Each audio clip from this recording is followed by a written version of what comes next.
50% of the currency in circulation was cancelled. The goal? To deal a financial blow to the black economy. A year later, was it all worth it? Watch the demonetisation experiment on the 8th of November with Ira Duggal, only on Bloomberg Quint.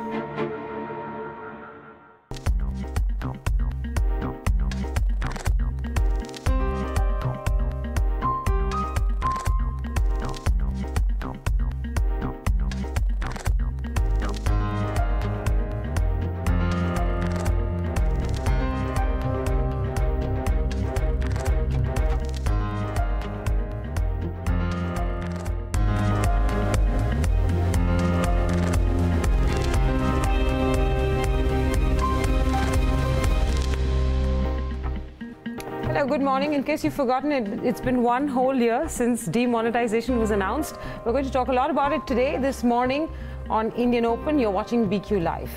And I'm Neeraj Shah. Good morning, Menka. Good morning, Ira. Good morning, everybody. These are our headlines. We've got Asian markets taking a breather from a record rally. Focus shifts to Trump's visit to China. Investors put in 16,000 crore into mutual funds in October, posting the 19th straight month of inflows into financial assets. Taro beats estimates in the second quarter, but Sun Pharma subsidiary warns of fierce competition and pricing pressure in the US market. And the Lupin management puts up a brave face after receiving a warning letter from the US FDA, says there are no data integrity issues in either of their plants.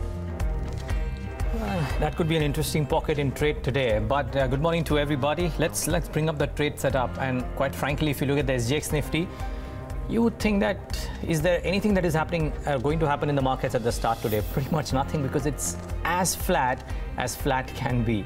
So no movement that the SGX Nifty is indicating, but you always know that's not the case. There will be some movement and some individual stocks will be moving around. Just looking at the ADRs, and Tata Motors ADR had a big move in trade yesterday, so let's wait and watch for that. ICICI Bank, Dr. Reddy's. Remember, Tata Motors being a result boy as well. Results to come out tomorrow, and expectations are of some bit of fluctuations from what the margins expectations are for brokerages. So let's wait and watch as to what happens to that in the session today, and of course the pharma pack as well. The key thing though, FIs put in a small buy number, and month to date, after a really long time, you are seeing the FI buy number being higher than the DII sell number. You could argue that there could be some bit of block deals out here as well, but by and large, the FI buy number higher than the DII sell number. That's a bit of a contrast to what's happened in the preceding months. Let's wait and watch if this trend continues. Of course, yesterday it was all about IT on the gaining side and Reliance and banking on the losing side. But without much ado to what happened in trade yesterday, because there's hardly anything that is going to happen to trade today, let's take a look at specific stocks that could be in focus. So Taro reported a good quarter two. This is one more set of good news after the CIPLA numbers yesterday. Whether that revives the sentiment ever so slightly in pharma or no remains to be seen. Though I must say that while analysts have cut the target price for Lupin, and that is the other stock in focus, as the headline stated, the company's put up a brave face in the con call. So let's wait and watch as to what happens to that big drop that we saw in Lupin yesterday and thereby on the pharma space. Bharti Airtel could well have a soft start, because Three Pillars PTE will sell about 20 odd crore shares. This is out for 473 to 480. That's a marked price down to the current market price. But if the buyer turns out to be one of the promoter-related entities or otherwise, that could well be an interesting move for Bharti Airtel in the session today. And then just a couple of other names. One of them is Axis Bank. A lot of large caps in the session today, mind you, which will be in focus. Fundraising plans board meet on November 10th. That could well remain in focus. And amongst the smaller names, I thought two names stood out. Very poor set of numbers for Ad Labs, but they are now trying to get the house in order. They're going to sell the Novotel Imagica Hotel for 213 crores to Radhakrishnan Damani-owned group, and that one will be in focus, as well as a strong quarter two for DCM Sriram amongst others. So this one will be in focus as well. All right, Neeraj, markets may or may not do much today, given that you've listed not too many exciting events. But today is a landmark day, and that's exactly what we're going to talk about right first up on First Word. It's exactly a year since the Prime Minister invalidated 500 and 1,000 rupee notes, the old ones that is. And while the jury is still out on whether this did more harm than good, we do try to present to you over the course of the next few minutes some key numbers by which you can try and assess the impact that demonetization has had on the economy. We also take a look at whether the Indian stock markets have moved on from the event, shrugging off the ill effects of that big move. Today also on First Word, we'll tell you why pharma stocks will be in focus. As Neeraj has already pointed out, Taro says pricing pressure not easing anytime soon. And then we've got Lupin coming out with the clarification in its analyst call. We'll get you all the details on that. And last evening, there was an amendment made to the Insolvency and Bankruptcy Code regulations. We'll try and break it down for you and tell you what that seeks to achieve, given that we have so many large cases currently pending insolvency. But let's kick it off with that 1 year demonetization anniversary. On this very same day, Prime Minister Narendra Modi announced an unprecedented move. 86% of the currency in circulation would no longer be valid, is what he said that evening. And this sent shock waves across the economy as well as the banking system. While some pockets of the financial sector did reap benefits, people like you and me, we struggled to be able to bring the cash to work. 1 year on, we at Bloomberg Queen take a look at what changed after that historic move. And for that, I'm going to hand it over to Ira. All right, thanks, guys. We're going to hear a lot. We're going to see a lot. We're going to read a lot of opinions on what demonetization did or did not do. In our defense, this was, as some have called, the largest natural experiment. So it's important to keep track of how data has moved since then. And that's what we're getting you here, the data. So the GDP number is perhaps what has been talked about the most. We will get another number at the end of the month. 5.72% is where we've settled. And in the quarter before that, we were at about 7.5%. So nearly a 200 basis points decline in GDP growth. But of course, you can't blame all of that entirely on demonetization. There's been GST mixed into it. And also, some have argued that growth had been slowing all the way from the March 2016 quarter. That's one data point to keep track of, and you'll get some incremental information at the end of the month. The other data point, of course, is the currency numbers.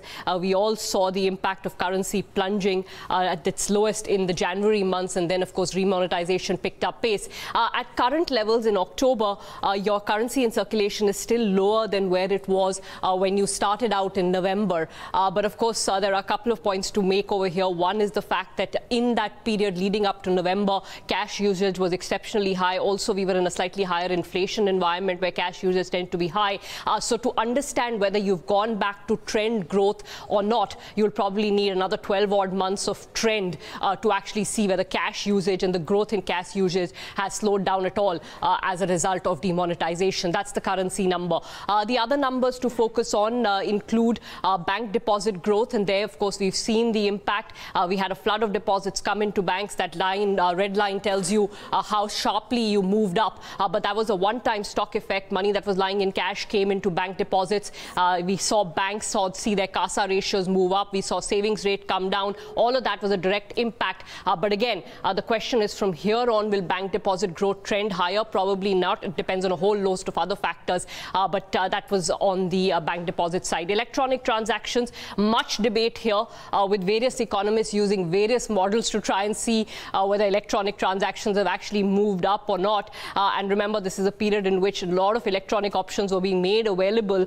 So whether this was a demonetization linked move or whether this was a natural transition towards electronic payments, nobody knows. March saw a steep jump, but that was also because of the fact that it was year end. So you had transactions in RTGS, NEFT, etc. spike. So ignore that one spike. But at current levels, if you look at where we are in September, where we were in November, there is certainly a jump up in terms of the electronic transactions. Just a couple of more data points, and this one, of course, focuses on the financial flows. Lots of talk about the financialization. Here you have mutual fund flows and insurance flows is what we have taken. This is all RBI data, by the way, not something that we've put together. So in the November November to June 2016 period, you had 9,160 crores flowing into mutual funds. In the November 2016 to June 2017 period, that number has jumped dramatically to about 1.7 lakh crore. Again, keep in mind this was a period when equity markets were also higher. But yes, some of the stock of money that came into banks found its way into mutual funds. There is no denying that. But again, has that changed trend in a scenario where perhaps equity markets are flat? We don't know that yet. We'll know over a period of time. Finally, insurance. Insurance was a bit of an anomaly. In the November to Jan period, you'd seen insurance flows go up by about 46%. But there was just 1 month, actually, November, where suddenly people went in and used their cash to pay insurance premia. So if you look at a longer period between November and June 2017, that growth has now normalized to about 17.4%. So those are the numbers. You can perhaps, twist and turn those numbers and fit them in, depending on your analysis of demonetization. I know it's tough to call, but net, did this do more harm than good? Have we been able to arrive at that conclusion, given all the economic commentary this event has seen in India and across the world? So I'm going to rely on Raghav Behl's words, who will be a part of a documentary we will put out later today, who said that there are 1 and perhaps 1.5 positives from this experiment. Okay, all right. The markets, Neeraj, were relatively unmoved over the period, if we may say so, but a big beneficiary of some of the flows that came in, I would imagine, through mutual funds, etc. Yeah, so that's the sum and substance, and frankly, Ida put out some very interesting numbers out there. I'll just probably add on to those. But I'll start off with the caveat that because of the equity surge, almost all the impact that would have come in that intermittent period has kind of been dwarfed because the markets have taken all the companies up. Now, here's some data. So if you bought on dips, investment in the Nifty at the bottom level generated over 30% returns. Now, that's no mean feat. 30% over a 1-year period or less than a 1-year period is quite strong. Keep in mind that the Nifty lost about 7.6% from November 8th closing to December 26, which was the bottom. 7860 or 7880 was the bottom. So that was about a 7.6% loss that we had from that period. And at that point of time, everything seemed doomsday. Everything pointed towards a doomsday scenario. But since then, we all know what history has shown. Now, let me just try and point out 2 or 3 key beneficiaries. And yeah, financial services and organized businesses probably form the large part. So, brokerage stroke AMC companies have been probably the biggest beneficiaries from a stock market perspective. If we just look at the charts I've taken the three obvious ones, which is EDL, Motilal and IIFL, and those returns on those companies speak about a picture. But here are some numbers, and again, just data. I've chosen Motilal Oswal because that has got one of the largest AMCs out of the 3. The first half revenue for the AMC business for Motilal at 404 crores versus FY17 revenues of 510 crores. That shows how the revenue for the businesses in AMCs have gone up. The assets under management up 92% in Q2. Highest ever EBITDA margin for the AMC business for Motilal at 41%. And taking that larger picture, Ida was talking about the fund flows into mutual funds. The net inflow, that number is a repeat, 1.7 lakh crores versus 9160 crores. But out of that, SIPs have seen a big surge too. So September numbers on the SIP side, the flows are up over 60% from September last year. They are over 5,000 crores, and that's been a consistent number, quite frankly, compared to the sub 3,000 crores. So it's not just one-time deposits into mutual funds. The SIP flows have increased quite dramatically as well. I might add that October was 16,000 crores, which was a tad lower than what the previous 2 months or previous 3 months have shown. We've touched 20,000 crores on a number of times in the recent past. October month and the mutual fund inflows were about 16,000 crores. So just a bit of a drop there, but maybe that's just temporary. And then 2 specific pockets that I want to mark. One of them is organized businesses, and I'm using Titan as an example here. Now, we may argue that GST could also have played a part, but just look at what the trend was for Q1, Q2, Q3, which is 2017, and what happened in the similar period in 2016. The growth was 55% in Q1 of calendar year 17 versus 1% jewelry sales in 2016. Similarly, Q2, which was again pre-GST, 54.7% versus 3.2%. And Q3 post-GST, you can argue that that's probably a bigger part as opposed to a demonetization. 36.4% versus 0.2%. So organized jewelry and a bunch of other organized businesses did well. But let me just end this with one small point, that it was not all hunky-dory when the announcement came in, because you don't look at the gains that have been made over 1 year, right? People lost quite a bit of money in the intermittent period of 1.5 months as well, or 2 months, so to say. So there were temporary hits, and I use the term temporary because, well, the market has rallied and everything has gone up. But just look at the price damages to a bunch of those names. Bajaj Finance, Kajaria Ceramics, Century Ply, Delta Corp. Everybody thought that the casino business will shut down because everybody only gambles on cash. That one took a hit of 41%. So investors in these companies during those times faced some fairly nervous moments as well. Yeah, you know, we haven't gotten into the detail of what this meant for real estate, what this meant for many of the other sectors that are fairly cash-driven in the way those businesses run. Yes. And look, at the end of it, it's still an urban data-driven view that's coming off this table. I think you go to Middle India, you go to the rural economy, and you might get some fairly evocative comments coming in on what the last 1 year has been for all of them from an enterprise point of view and from a jobs point of view, right? And I don't think you can deny that in any fashion whatsoever. No, you can't. Okay. I thought we should end on one positive note, and that is that the 1.5 positives that may have come out of this, I suspect this might be one of that. And that's just what the demonetization effort did to digital payments in the country.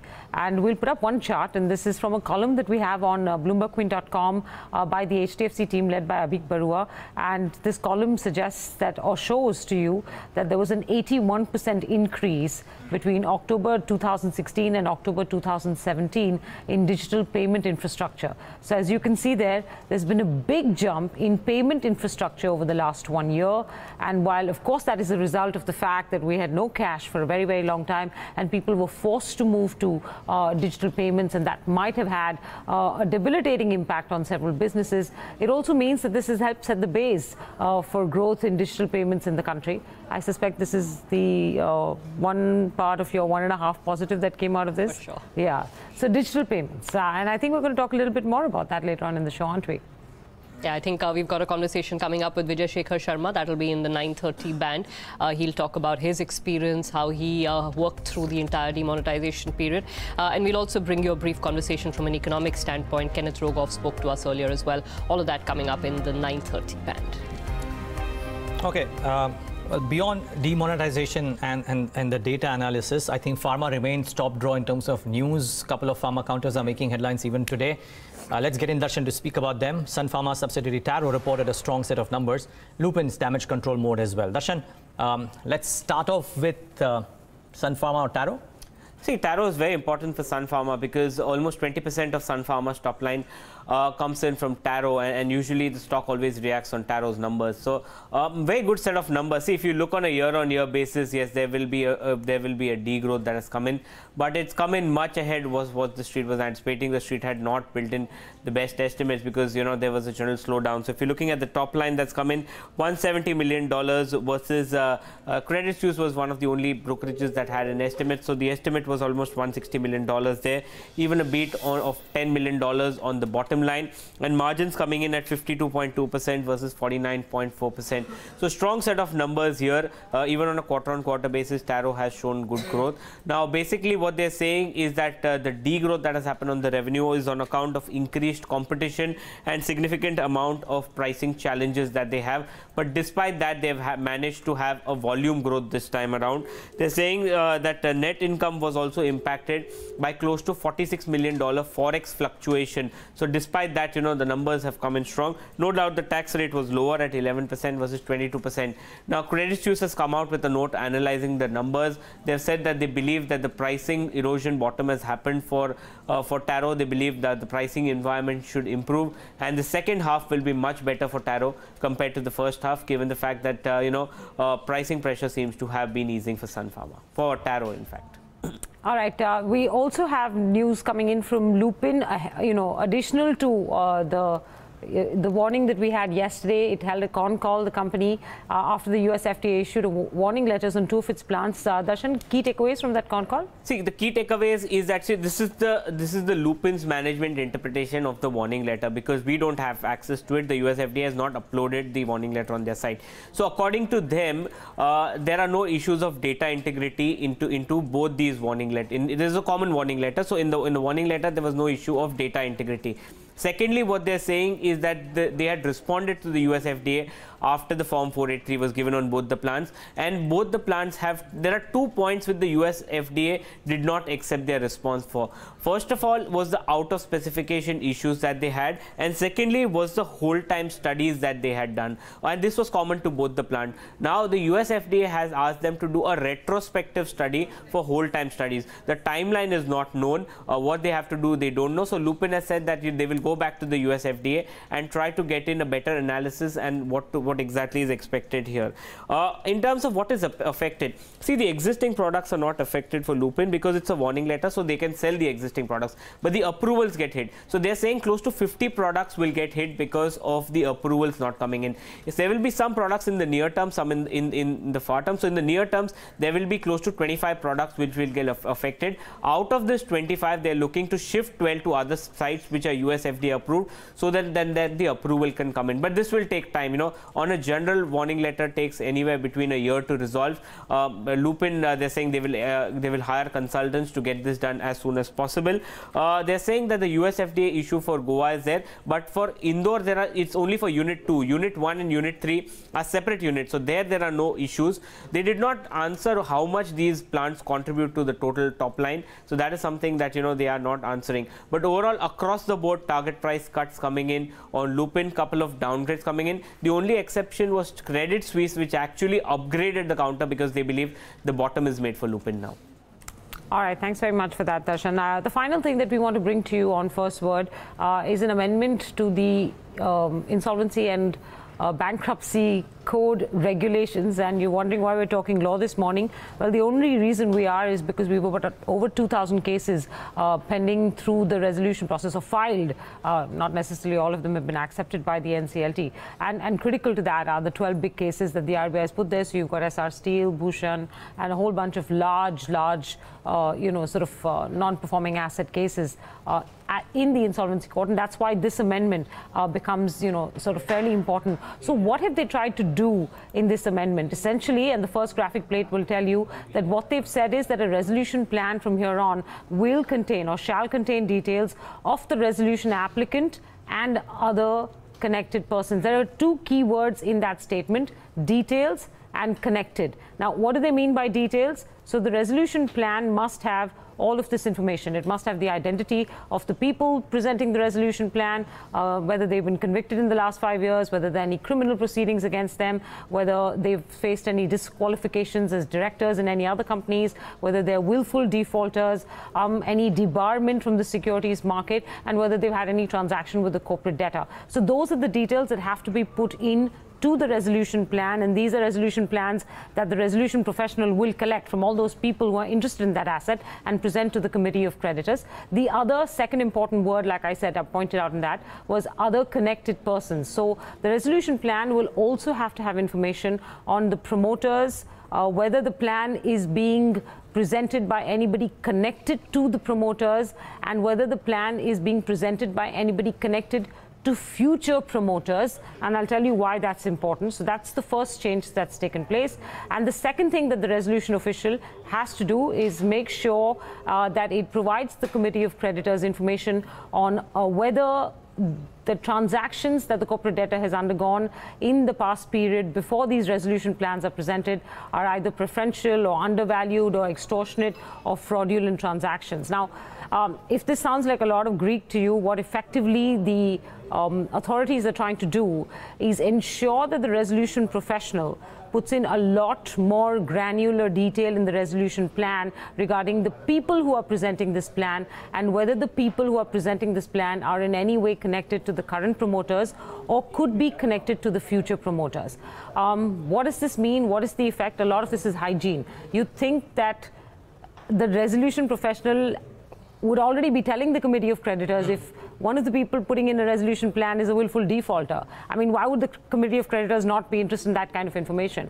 So this is enabling to make sure that this does get done, if it was not getting done necessarily in the past. Though I can't imagine a committee of creditors looking at a resolution plan and not wondering whether, hey, he's a willful defaulter in another case, should we consider his resolution plan or not, right? So this just makes the provision of that information mandatory. You would have assumed earlier on that common sense would have required for that information information to be put on. But what it does more critically is it tries to resolve two kinds of questions that have come up. One is where promoters are using front companies to put in resolution plans, and those front companies could either be, and I think we've seen that, in the Synergies Dure case, it could be allegedly, an asset reconstruction company of some sort, or something like that, or an NBFC of some sort, who is presenting a plan, and that plan is in some ways motivated by the current promoter or who will be the future promoter. So this is an effort to try and make that process very transparent. They can't stop anyone from putting in a plan, but they want the committee of creditors to have all of the information. And the second thing this does raise questions about, and that is in the comment that the press statement makes, that though there is no restriction on as to who can submit a resolution plan, it should come from any person who can really rescue the insolvent business, and the committee of creditors is expected to approve the best of them. It doesn't fully answer the question on whether promoters should or should not be the right plan to pick. So it can't stop promoters from putting in a plan. Of course it can't.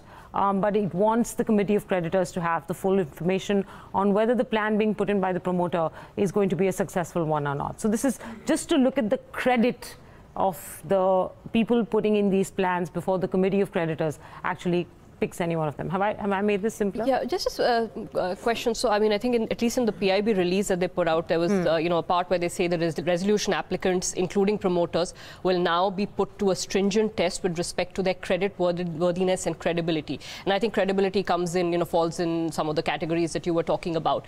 But on the point of credit worthiness, I'm curious to know whether they're actually looking at credit ratings of, say, the promoter group, because if they are, then hypothetically, and I'm not talking about any specific, but hypothetically a company which is D-rated because it has defaulted, and it has defaulted on bank loans and also on outstanding debt paper, etc.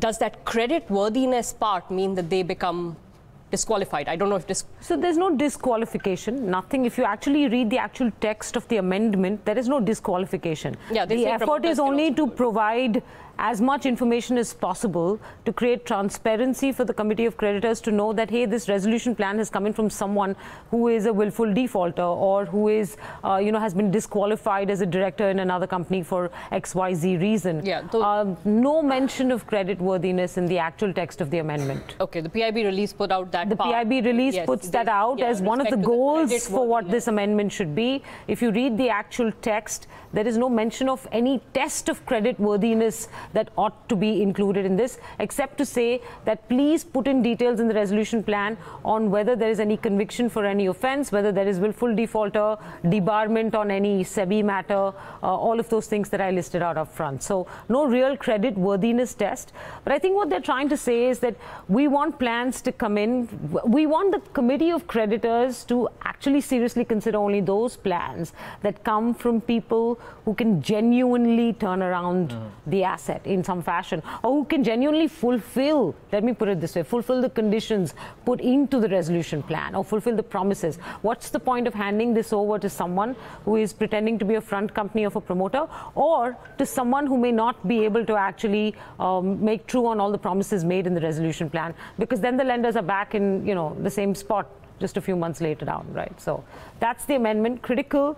Lots of promoters will be looking at this very, very closely, because the one unresolved question in this, and I don't think it will ever get resolved by law, but there's been a lot of debate on whether promoters should be allowed to be participating in this process, and nothing can actually stop them from, I would imagine it's a fundamental right. Earlier laws have also allowed them to do so. But how should a committee of creditors look at promoters putting in a resolution plan if they have not been able to pay debt in the past on the same asset? So all of those questions up for debate over the next few months. Next few months, that's the key word as well. Okay, yeah, great. And of course, to understand the need for transparency, you can also go onto our website, bloomberg.com, and you can read that story as well. However, that's all that we have on First Word for the day.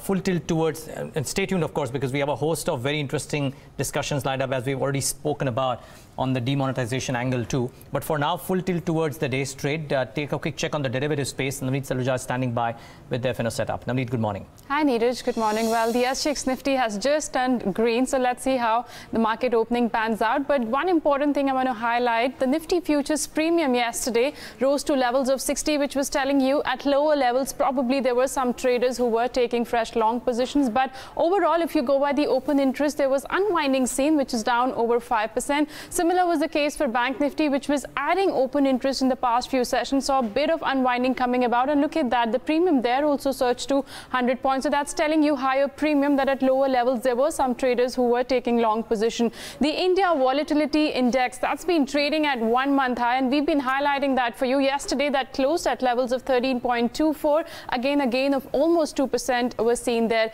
In terms of PCR, that came lower yesterday on account of some bit of a call writing, and also there was some unwinding seen for a couple of put strikes. So the Nifty PCR fell to levels of 1.43 and the Bank Nifty just above that level of 1. Let's look at a couple of active strikes then. In terms of call writing, 10,500 and 10,600 were the strikes where maximum OI addition was seen, whereas unwinding seen for 10,400 put. Remember, this was the strike which was adding a lot of open interest in the past few sessions. So probably that's telling you there were some put writers which were actually unwinding their position in yesterday's session. What are the FIs doing then? Well, they clearly have been buying in the month of November in the cash segment, but if you go by the positioning on the F&O side, they have been increasing their shorts. Look at the index futures. They added more of shorts, and if you go by the net positions, they were 70% long at the start of the series. Yesterday, that number has come down to almost 59%. So fresh short buildup has been seen on the futures and options side, and a clear picture on the options front will also tell you the same. Yesterday, they bought a lot of puts. Look at that number. It's not every day that you see 40,000 contracts being added on the put side, and a lot of call writing was seen. Almost 13,000 contracts were added there as well. So overall, if you go by the positioning, they've bought more of puts and they've written also more of puts, clearly hedging themselves in the futures and options market. In terms of which stocks to watch out for, India Cement has entered into the ban period. Remember, we highlighted during the closing show that counter was down almost 4% in yesterday's trade. Besides that, watch out for Lupin. Fresh shots were seen in that counter. It tumbled nearly 16 to 17%. Let's see if there is more sell-off which comes about in that counter or not. And lastly, I'll also be watching out for Oracle Financial. The entire IT pack was up yesterday, and specifically this counter, you don't see it moving every day. It was up 3.5%, and in terms of open interest also, there was a lot of build-up seen on the long side. Okay. Thanks for that, Navneet. Abhijit Pathak is with us, a bit delayed today, but Abhijit, thanks so much for staying by and joining us today. Quick check on what would you do with the index. It'll start off flat. Good morning, Neeraj. Yesterday, Nifty broke the support at 10,400, but it has closed above it. At the same time, Nifty spot went to the low of 10,340, and that was a very good support, which was a gap in the last 10 days. So that should act as a support, and as long as 10,320 is not broken on the Nifty spot, Nifty can rise back to 10,440, 10,450 levels. If it opens flat and rises, it can be a good short, but if it declines towards 10,340, it should be a good long from that side. Okay. What would your individual trades be, Abhijit? I will also have a word on pharma, but what would your individual stock-specific recommendations be for the day? In yesterday's fall, Iberian still held ground well, and it is a long for me even at 225, 227 levels with a stop loss of 223, and it can go up to 234, and a close above 235 will be a very strong breakout on this stock, Iberian State. It can go to even 260 once it closes above 235. Okay. One quick word on what would you do with any of the pharma names today, Abhijit? Lupin, nothing actually, because after such a big decline in one day, it needs some time to stabilize. I'll be looking at Sun Pharma because yesterday's low was near a good support and a lot of buying came in, but I believe because of the good results from Taro, it might gap up. But of course, there's no point in buying a gap up. But then if it declines during the course of the day, as long as yesterday's low holds or maybe near 520, Sun Pharma can be a good long. Okay, Abhijit, we'll leave it at that. Thanks much for taking the time out and joining us today and giving us that perspective. Let's move on with a quick check on the commodity space. Pradeep is here to do that and to take the show forward. Morning, Pradeep. Good morning, Neeraj. All eyes are on China. Actually, China is going to release the trade data, and that would give us an idea about what kind of demand have we really got from China with regard to all the commodities. So crude markets are also eyeing Chinese demand and the other commodities as well. Crude, in fact, looks mixed because of that very reason. The international crude is actually supported by expectations of strong Chinese demand, whereas US crude, that is WTI, in fact, slipped a bit on prospects of better production. The production has gone up by 13% over the last 12 months compared to the same period, previous year. So there is a significant pickup in U.S. crude production, actually. Let's look at gold. That kind of inched up because of dollar slipping. And there is an interesting report in Washington Post that came yesterday, which cited unnamed sources in Senate and Congress, which actually hinted at a delay of complete 1 year in implementation of tax cuts in US, and that is a very important news that we should be tracking, not only because the dollar is getting affected or the global commodity markets will take a cue from there, but also rupee that slipped yesterday 35 paise from 64.68 on Monday to 65.03 yesterday's close. Now let's expect a little bounce, at least unless our own markets come under a lot of pressure.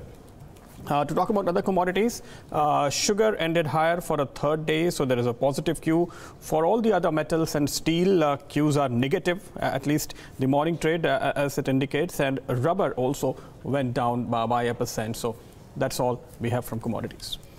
Well, let's take a quick check on how the Asian markets are faring. I would presume precious little is what they are doing. Bring up that picture and it will show you that we'll start off, or likely to start off, on a very, very flat note. A quick check on what some of the earnings that came out post-market hours have done, the earnings heat map. And Darshan, as usual, is here with us with a check there. And Darshan, yet again, more green than red, or no? Yeah, there is that. And you know, it's the mid caps that have been doing well. So clearly you can see, if we can have the chart on the wall, probably you will come to know that, you know, it's much more green than this. It's pretty much equal, I think, this time around, in line, but I was under the impression it's much more green. But yes, you know, some of the mid caps have done extremely well. So it's a mixed chart today with more inline numbers. Let's take a look at some of them. Johnson Control, that's pretty much the earlier Hitachi Home.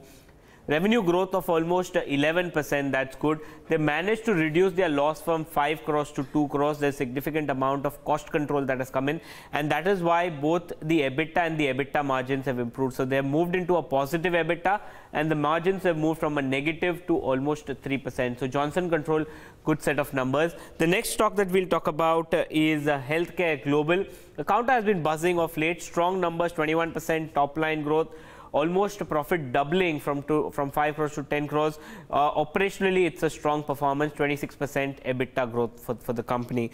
The next one is Butterfly Gandhimathi, very strong set of numbers, 30% top line growth. You see that net profit was up from almost 50 lakhs to almost 11 crores. So that's a big operational beat also that is coming in. EBITDA, look at it, almost doubling, and margins moving in from 6% to almost 9%. Pretty much could be the stock of the day today. DCM Shriram, strong set of numbers, 17% top line growth. Profit moving up by almost 88%. Improvement as far as EBITDA is concerned. Look at the margins, from 9% moved to 18%, and they have given significant amount of comments in terms of their investments in their businesses, especially the sugar business. So that the DCM will be in focus. Jindal Saw is one you have to watch out for. Revenues were down almost was flat in trade. Net profit has moved up almost 20% for the company, and margins weak, EBITDA weak. So weak set of numbers. AdLabs, weak set of numbers. Revenues down almost 2%. Net loss of 57 crores versus 44 crores. Negative EBITDA margin. But remember, they have news of their own in terms of selling some of the projects. So that will be in focus. Probably could react even positively to weak set of numbers. And Tata Coffee, weak set of numbers. Even though revenues were up 4%, profits was down 23%. EBITDA was down almost 15%, and that caused the margin to move down to almost 18.6% versus 23%. So these are the numbers that you have to watch out in trade. I'll especially watch out for AdLabs. Weak numbers, but positive cues on deleveraging. And Butterfly Gandhimathi and DCM Shriram will be in focus today. Okay. DCM Shriram, Butterfly Gandhimathi, and then a couple of others as well. Thanks a lot for that, Darshan. Pankaj Pandey, Head of Research at ICICI Direct, joins us right now on the show.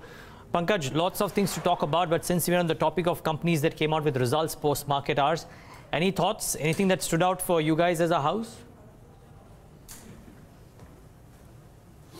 Hi, good morning, Neeraj. I think there's some companies which have liked post results, though we were liking these companies earlier also. One of them was Inox Leisure. So typically, if you look at this company, has been a distant number two player in the multiplex space.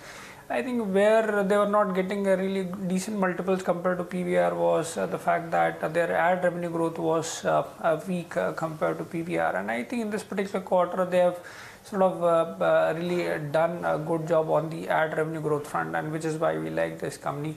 In addition to that, NRB bearing numbers were quite decent according to us, and we believe that there will be some improvement, further improvement going forward, and possibly the top line could still grow in single digits, but the bottom line growth could be healthy in terms of 15-16% odd.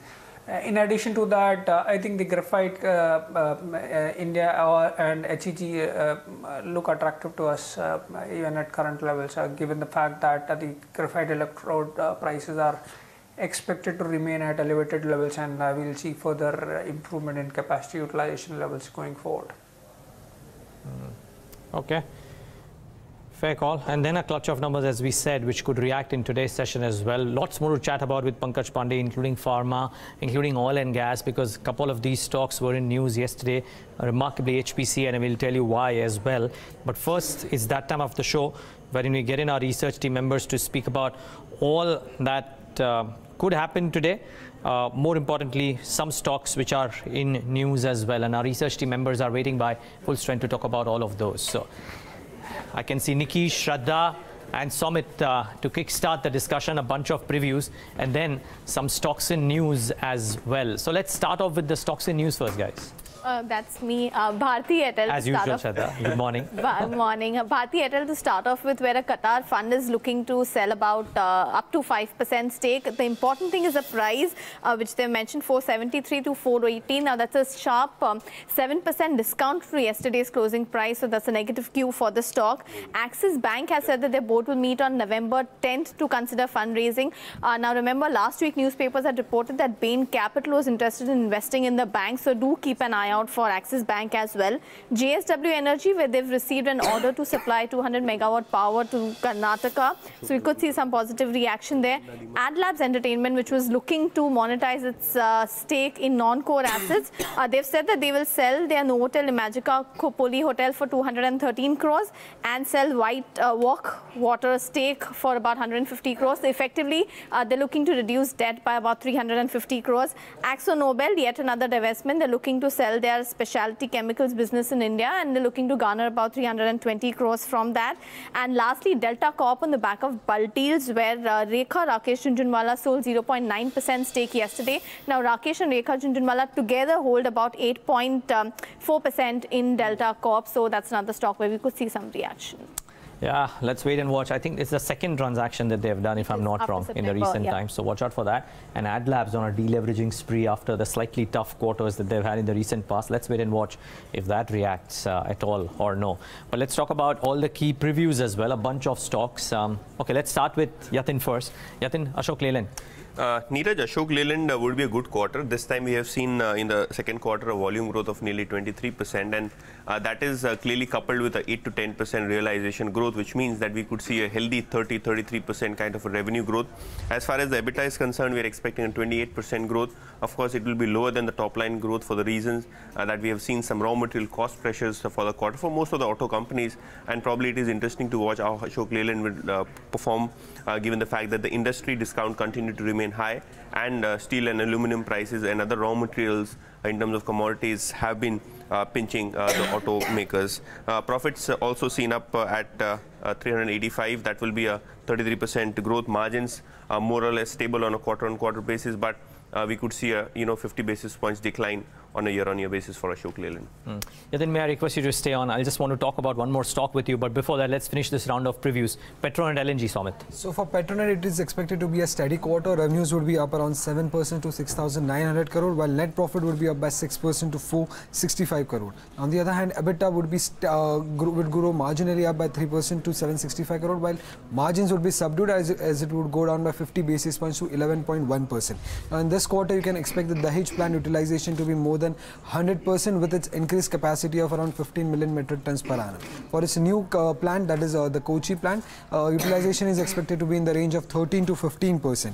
Now, the company is expected to report sequentially steady EBITDA and net profit led by the higher offtake. Now, in this quarter, the offtake is expected to be higher by around 4 to 5% to 201 trillion British thermal unit.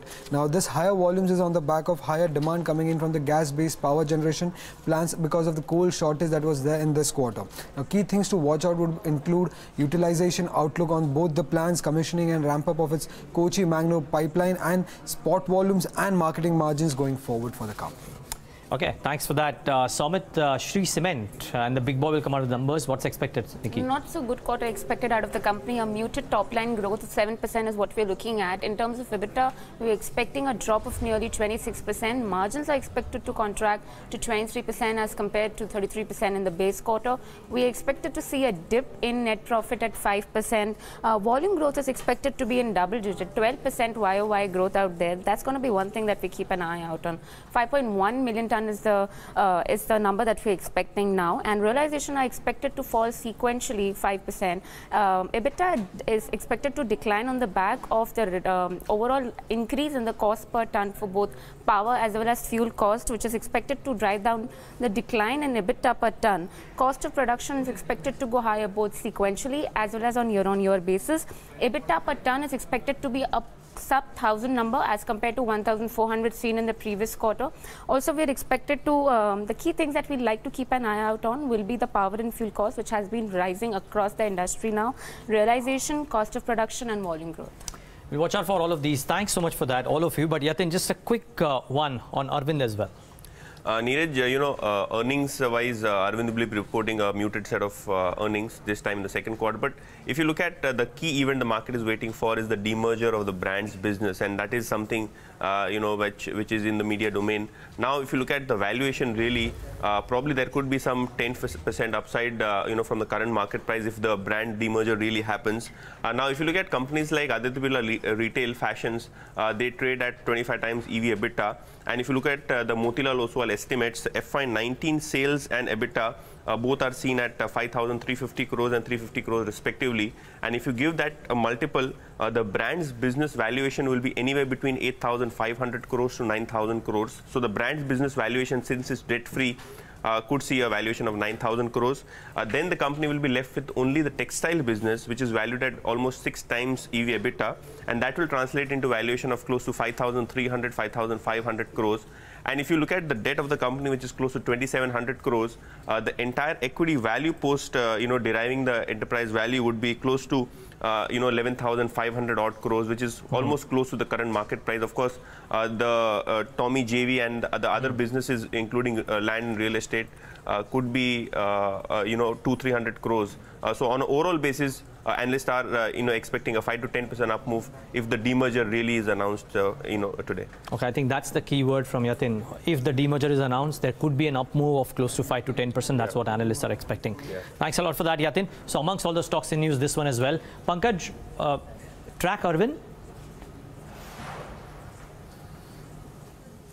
Yes, actually this company has been part of our portfolio, and I think brands and retail segment is the segment which has been growing in double digits for quite some time, and that is where I think the bulk of the attraction lies. And going forward, I think if the company undertakes this kind of a step, I think this is again a very good move from that perspective, and we expect structurally this business to keep doing well, because as brands keep getting stronger, it will lead to better margins and a better bottom line. So which is why we continue to like this stock even at current levels. Okay, Vishwesh Chauhan of Monarch Net Worth Capital joins us now. Vishwesh, after yesterday's severe fall, look at the SGX Nifty right now, which is hinting at a steady start maybe. What is the kind of trade that you really see in Nifty? Good morning, Pradeep. See, I think a couple of days back when we were on the same show, what we were arguing was that index is likely to have a upside cap till 10,500 for the simple reason because of the data indication was that, and the cost of at the money straddle in past also we had discussed many a time, it was pretty high. So almost a 270 rupees you were getting in 10,400 straddle. That gives you a very good cushion on the upside as well as downside. Now the same 10,400 straddle is now quoting at 230 rupees, so that has eroded to 40 bucks, which in my opinion on neutral strategy is very nice. So I think going forward in a Nifty, the way we are analyzing, looking at the data, we have a long expiry to go. 10,200 and 10,500 is range for at least next 5 to 10 days. So at the money straddle right now 10,300 is giving you the same amount of money, which is 267 rupees. Your one day theta would be around 3 to 4 rupees. So in my opinion it will lose a 30 to 40 bucks in a 1 week time frame. So if I'm an index trader, I have seen a volatility going higher from a 10.5 on a VIX to almost a 13.5. What I would like to look forward is to short some sort of a 10,300 call and put combined premium received of 267. Okay, so shorting the straddle is really the strategy that Vishwesh is looking at this morning. Okay. Before we get in Vishwesh's stocks, and I also want to talk to him about Adani Enterprises. It was a brilliant call that he had given day before yesterday. But it's that time of the show wherein we get you our special segment, Bloomberg Edge, wherein Samit Sarkar tells us about a pattern that the Bloomberg terminal has thrown up on Tata Chemicals. Samit, what's the terminal indicating? So on Bloomberg Edge today is the trend indicator which has turned bearish on Tata Chemicals. Now it has generated a sell signal on the stock. So what is the trend indicator? Now it's a proprietary Bloomberg indicator which is used to manage current positions. Now it uses the average true range as one of the key inputs for calculation, which helps to manage stop loss So how do we interpret this? It's very simple. When the trend flips from red to green, it's a buy signal, and when it flips from green to red, it's a sell signal. Okay, so and Samit, what's the efficacy of this indicator? Have you tried to back test it? Is it possible to do that? Yeah, it is possible, and we have done the back testing. And back testing, the trend for the past 2 years suggests that if an investor would have bought or sold shares based on this, then it would have gained more than 35% in the last 2 years. Wow. Wow. So history is in your favor if you indeed follow the trender indicator for Tata Chemicals, and this one is an interesting one. Thanks a lot for that, Samit. Vishwesh, a couple of thoughts. One on Tata Chemicals. The Bloomberg terminal is saying a particular thing. I don't know what your charts would be indicating. Two, just follow up on Adani Enterprises. If somebody bought that stock based on your recommendation day before, what should be a good strategy now? I think I'm very kind, I'm feeling very happy that you acknowledge, and I think you are one of the very good anchors who definitely remember, along with the Pradeep, of course.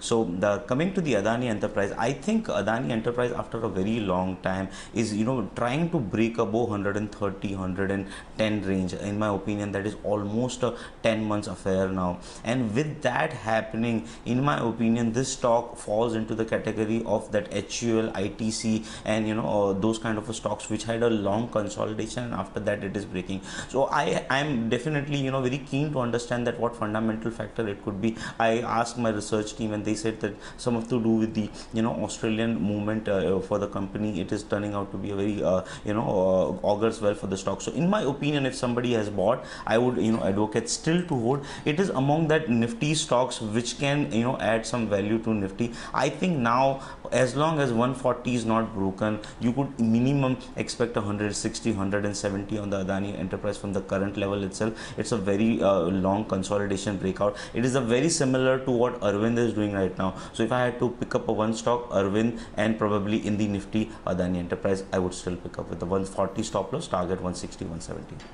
Okay, so this is an interesting call on Adani Enterprises actually, because if you remember what had happened when the group was restructured, they put some of the promising businesses that were actually facing, the short-term headwinds were put into Adani Enterprise, that is the holding company now. And if that stock is moving up, does that mean that there are some positives emerging in those businesses, the mining and all the overseas holdings that they have? It's very interesting you say that, because quite frankly, post demerger as well, if you think of one group that was caught in an eye of a storm, so to say, because of the power business, but has created wealth in almost all the other businesses. So Adani Transmission has created wealth, Adani Enterprises has created wealth, post-oil, and Adani Port, of course, has been the hot property, so to say. So except Adani Power, I think almost every other business for this group, at least from a shareholder's perspective, has done reasonably well. So it's very interesting that you bring this point up. So Pankaj, are you tracking Adani Enterprises? Any views? Actually, we are not covering any of the Adani Group companies at this point in time. Okay, but you are covering some banks and some PSUs. Very interesting calls here, Pankaj. One of them is on Cochin Shipyard. Why do you like this one? So, Cochin, the reason why we like this stock is that defense is an interesting space, and we expect that there will be some announcement in terms of ordering from the government. And this company is quite placed well. I think principally the government is fine with having third aircraft carrier, and this company has already built one. And we expect that as and when the decision gets taken, I think this company will have enough business for a good number of years. From a shorter term perspective, they've got a pipeline of about 10,000 odd crores, and I think their current order book is about 8,200 odd crores. So they have got sufficient work for the next 3-4 years. And I think what is also interesting is that given the capex what they have lined up, I think ship repair, so they'll be putting up a ship repair facility, and ship repair is a very stable kind of a business.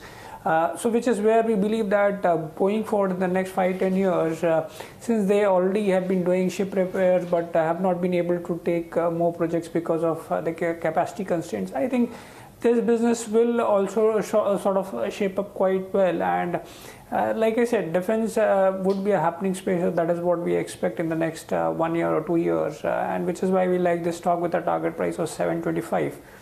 Another stock which we like is Punjab National Bank, again with a target price of 245. I think one bit of a move has already come in stock, but I think what is still sort of missing is that the credit growth expectation. So we expect that the credit growth will get revived to about 11% going forward in the next 2 years. And with the recapitalization, I think what will happen is that since the provisioning is still at elevated levels and might remain at elevated levels in FY18 also, but as and when it recedes, you will see a good bump up in the profitability, and which is why I will like this stock. So PSUs look interesting to us given the fact that government is taking a number of steps for both banks as well as on the defense side. Both PSUs, both are long-term calls, and both stocks come with a upside of roughly 30% if you look at the target price that Pankaj has just mentioned. Well, Bharti Airtel, Vishwesh, is the stock where you are bullish. Just to put an alert, 3-pillar PTE is going to sell roughly 20 crore shares, and the price range is likely to be 473, 480 per share. So that's the update here. Now, what's your call? See, I think Pradeep, this stock should be looked at all time frame, and if I'm a fund manager or I'm a trader or investor, I would definitely pay a very good attention to whatever happening in the Bharti. After a 10 long year, last time 2006 we saw this price, and stock was almost a flat with the lower base around 250, 300 rupees.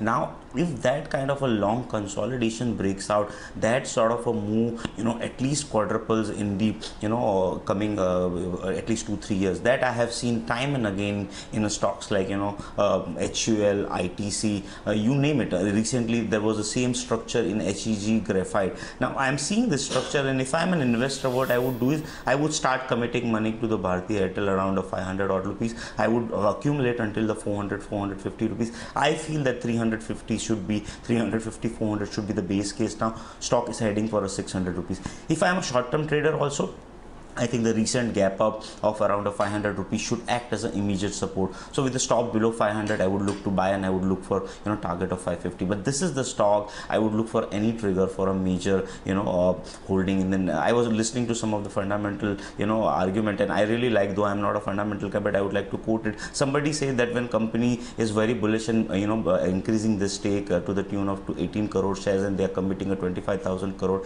capex plan, they have something which is long, and that is what exactly indicating into the chart. I would definitely like to hold it in my portfolio for a longer term. By the way, look at PSUs by and large. The last few days have been a game of PSUs. Yesterday's session as well, MMTC, NBCC, Baba Lorry and a few others had a field day in trade. So let's wait and watch if that momentum continues. Fundamentally, technically, a bunch of calls coming in as well on the PSU banking side or otherwise.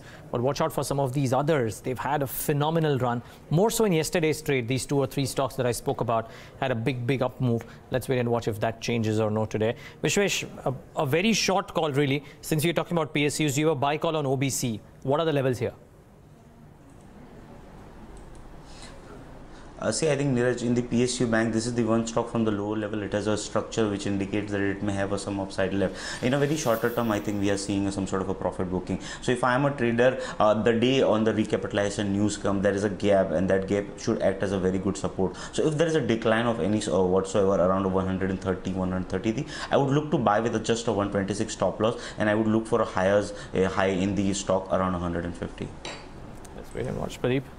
PSUs, it's been all about PSUs, quite frankly, the last few days. And maybe IT, yesterday's session. I think that really looks interesting because, I mean, I was just looking at the chart of TCS, and we'll probably discuss it later today or request our guests to do that. It's kind of moving out of a very long consolidation. So it looks like, it could also be a defensive buying in IT, looking at, rest of the market, which is looking a bit stretched. Are these charts looking good across the board, mid-cap, large-cap? TCS is one that I really like. Others are not so clear as yet. Okay, a bit later on in the day, we'll ask Pradeep to have a look at some of the charts of mid-cap IT names as well. Persistent was a buy call by one of our guests yesterday. But that's not all that we're talking about today.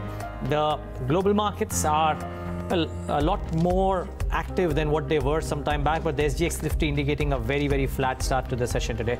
So don't expect too much maybe on open, but expect a bunch of stocks to be active today. These are the first trades. Won't have a 1.5% uptick on the Sensex. That much I can say for sure. But let's wait and watch what happens. Want to bring up Lupin by virtue of the fall that we saw yesterday. And let's see what the pre-open rates are indicating today. It was a brave face as the management put up in the con call. Let's wait and watch. Sun Pharma could be an interesting one too because of the Taro numbers. And I don't think this will happen. This will change. So ignore the rate on Sun Pharma. Bring up Bharti Airtel. Remember that the price band by 3 pillars PT is out in the open, and which is why this reaction could well happen, and therefore take Vishwesh Chauhan's call with a pinch of salt. It might actually, if you indeed believe in the call, be a good buying opportunity for you if you indeed believe out there. But could well start off lower, Bharti Airtel, and then if the deal happens, and depending on who the buyer is, I think the rates could change a bit. I would watch out for the IT names as well. Big, strong day of trade yesterday for almost all the IT names, and those could well have an interesting session today. Ignore the rates on IOC and a couple of others. I think those rates will change. Pradeep? Some of the mid-cap and small-cap, Dhampur Sugar, where net profit has gone up by 60%. Let's see how that stock has reacted. Well, that was Indian Oil up 10%. Interesting. Yeah, exactly. Dhampur up 4.5%. Healthcare Global is another stock where net profit has doubled to 10 crore. Revenue also up 20%, but stock is negative at this point. DCM Shriram is another interesting stock where net profit has gone up by 88%. And the stock is up 8.5%. IOB, I was happy to see it in yellow and not in the red zone actually, but significant improvement in NPAs, but I don't think market is impressed as yet. This is one of the underperformer, 20% plus gross NPA band, which where there are so many issues really. Liberty Shoes and the stock where profit has gone down by 35%. So has that one reacted negatively? Not yet. No reaction as yet in this stock. Okay, just before we thank Pankaj Pandey though, Pankaj, just one quick thought on pharma. And the numbers by Cipla were not bad. Taro has reported good numbers too. Yesterday was an overhang of Lupin. Today, do you think some of the good pharma stocks or some of the numbers which came out could actually show a bit of an uptick? Cipla, Sun Pharma, the likes? I think, Neeraj, in pharma, what we have seen compared to last quarter is one, I think the domestic growth has come out better. In some cases, the growth has been in double digits compared to a decline of double digits on the domestic business. I think the US business still continues to be a challenge. Cipla numbers look better relatively because they have relatively lower exposure to the US. I think in US what is clearly coming out is the pace of approvals, and I think that is what will keep the pricing under pressure for the next 1 or 2 years, and we still don't get a confidence in terms of whether this is going to recede in some time. So which is why I think the challenges for the pharma will continue. Structurally, one can be positive, or one can look at stocks which have got lesser exposure to the US market, be the likes of Cipla or other names, say for example Ajanta. But in general, the broad major challenges for the sector still remain, because your biggest market is still under pressure. Not from a regulatory scrutiny perspective, but the pace of approvals is definitely a challenge, which I think will continue to sort of put growth under check, especially for the US markets. We'll leave it at that. Pankaj, thanks a lot for joining us and giving us that perspective. A quick mention of what the top brokerage calls are for the morning. Saloni Dhanuka is here with a list of those. Saloni, good morning. Good morning, leaders. So first up, we have Morgan Stanley on banks. Now, post the bank recapitalization announcement, large corporate lenders like Axis, ICICI, as well as SBI has run up almost 20%. And despite the recent run-up, Morgan Stanley still believes that there is a potential upside of another 20% in these banks. And hence, they have maintained an overweight rating on all these three banks.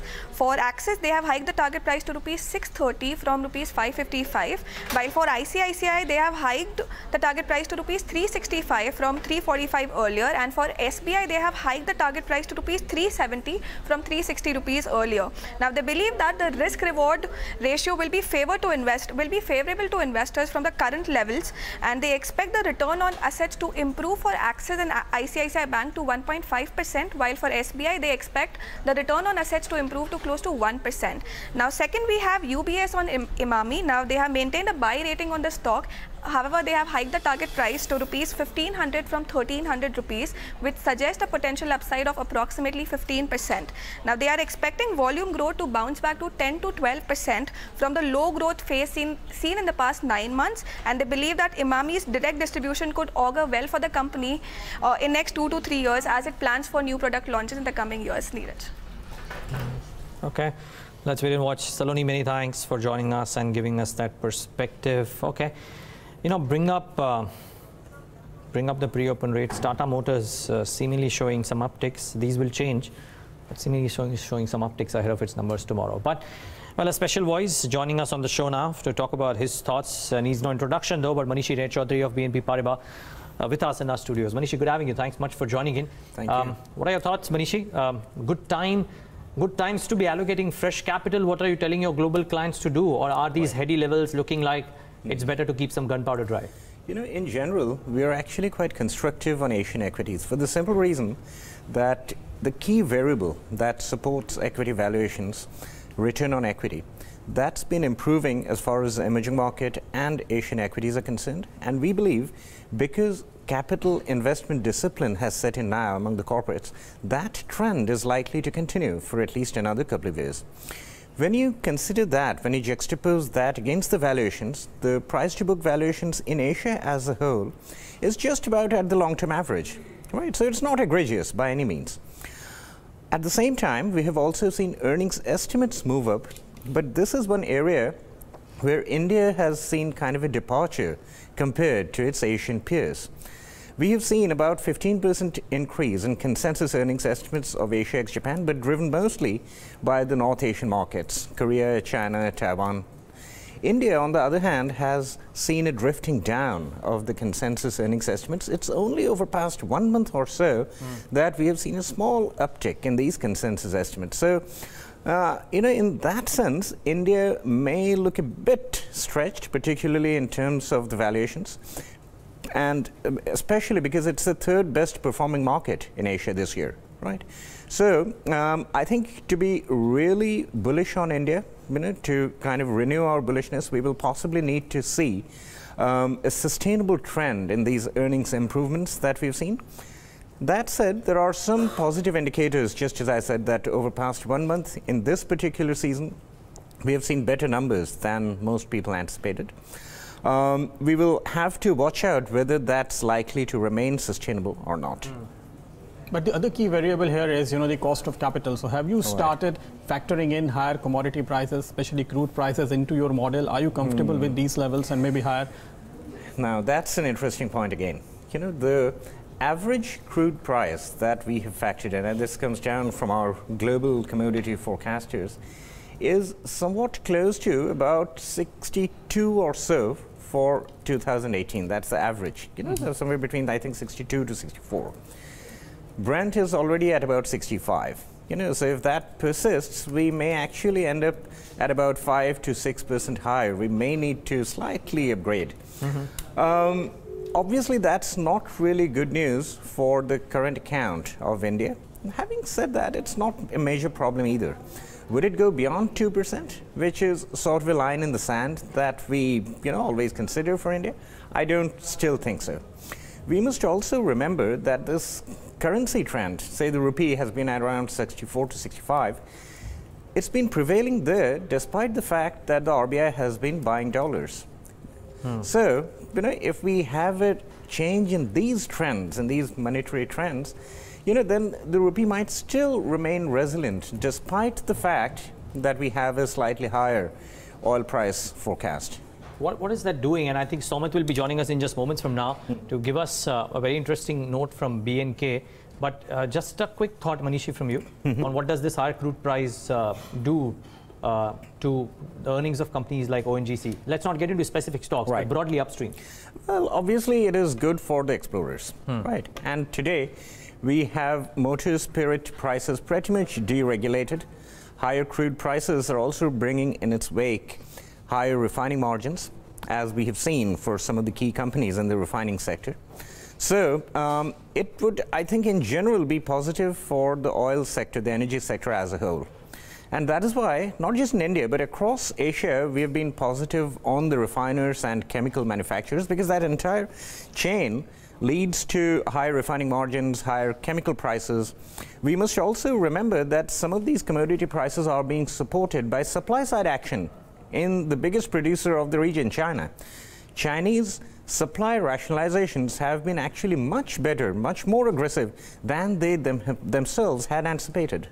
Right, so I think the energy sector looks reasonably good, chemicals, refiners in particular, and we would possibly stick to that call for the time being. Okay, let's stick to that. I know it's time for all you need to know, but let's get in, Somit, for a very quick minute and a half hit on what some of the brokerages have said with regards to this whole acquisition valuation number that has now started floating around in the market. Remember, this is not what we are saying. This is something that brokerage or a couple of brokerages said. Somit, very quickly, let's make it snappy, but what's standing out? So a recent report by BNK Securities is saying that there is street murmurs which indicate that bankers that have been appointed for this ONGC HPCL deal are valuing HPCL at a premium of 70%. Now, if you see, the market capitalization of HPCL is currently around 67,700 crore, and they are valuing HPCL at 1,15,000 crore. So the 51% stake of government would cost ONGC around 58,777 crore. Now, ONGC has various options to fund this acquisition. They have also said that they're open to acquire, bring in debt on their books. Now, as of 30th September, they had a cash balance of around 15,260 crore, and they also have stakes in different listed companies like Indian Oil, MRPL, Petronet LNG, and GAIL India. And these are the valuations of this stock. So it could be a combination of a cash or debt, cash or stake sale, or debt or stake sale. So they have three different options to fund these acquisitions. So let's see what could be the impact on the oil and gas companies of this valuations. For ONGC, there won't be any impact because the benefits that they will get from HPCL coming in their books would be offset by a debt burden or the stake sale of different companies. For Oil India, it could be a positive impact because expectations of higher valuations could boost the stock given the possibility of its merger with Indian Oil Corporation. For GAIL India, it's also a positive impact because of the possibility of its merger with BPCL. Now, for HPCL, these higher valuation would set a new benchmark for valuations of oil marketing companies. Now, for Indian Oil Corporation, it's a mixed impact because the positives of higher OMC valuation could be offset by the higher payout that it would require to pay Oil India. Also, there's an overhang on the stock that ONGC might sell stake to fund its acquisition. For BPCL also, it's a mixed impact because of the same reason that though there are positives of higher OMC valuation, which could be offset by the higher payout for GAIL acquisition. Okay, thanks a lot for that, Somit.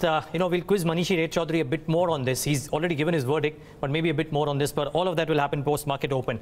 For now, it's time for telling you all that you need to know to stay ahead in trade today. And starting off with strong Q2 numbers that came out post-market hours. A big list out there. Dhampur Sugar, I think Healthcare Global, Butterfly Gandhimati, L&T Technology Services, and DCM Shriram were few names that could react to the results today. While Jindal Saw, Hindustan National Glass, AdLabs Entertainment, Finolex Cables, Manappuram Finance, Tata Coffee and RSWM report weak numbers.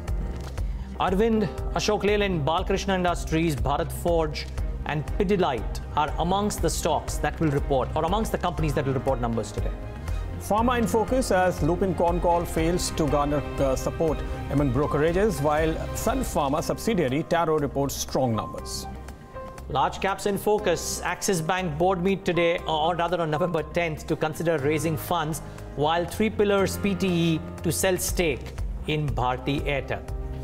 And AdLabs also in focus as company sells Imagica Hotel for 213 crore rupees and other non-core assets for 150 crore. Okay, we have time for just one call from our technical experts. So let's make it quick. Sumit Bagadia, 15 seconds. Your top trading call for the day today. Hi, good morning.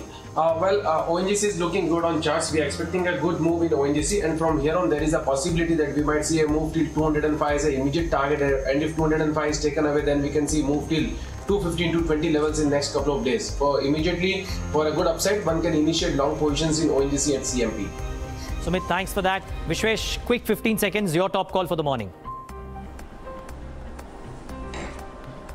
If I had to pick our top call for the morning, probably in the decline, I would like to buy a Bharti Airtel. Wherever the Bharti opens, probably I'll put a couple of percentage top down, and I would look to buy a target for the day. I would look for 510, and for I think 3-4 days. Okay, Vishwesh, markets have opened, but Bharti Airtel as well as ONGC remain the top calls from our technical experts. But this is what the market has done at start.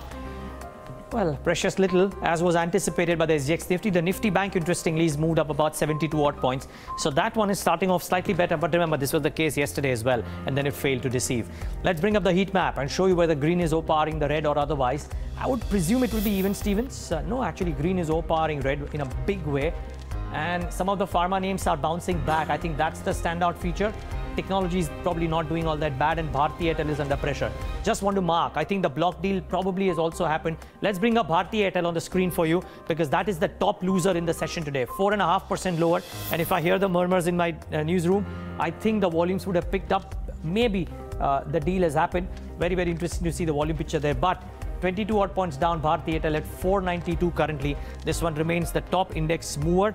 On the flip side, of course, Cipla, Sun Pharma and the technology names should be in focus. But all of those stocks will come up on your screen as well. About 2.5% for Cipla and a couple of others too. Some other names which we should keep an eye out for. While, okay, multiple block deals, by the way, have happened at Bharti Airtel. We'll talk about these. Yesterday's top gainers, the technology names today, starting off on a flattish note, but in the green, which is a very, very important sign. So good start for almost all the technology majors. Axis Bank will be in focus on November 10th. There is a meet to fundraise, and that's about a couple of percentage points higher as well. So good going there. And just one set of stocks. I know full tilt on Bharti really, but just one set of stocks. Very strong quarter two for Dhampur, for DCM Shriram and for Butterfly. I've picked up 3 out of the 8 or 9 that came out, and all of these 3 are reacting very, very strongly. You could also look at maybe some of the other movers from yesterday's session, the PSU names, the smaller ones, and they too, except MMTC, are starting off on a good note. Pradeep, what else are you spotting aside the volumes on Bharti Airtel? 54 lakh shares so far, that's what we have seen.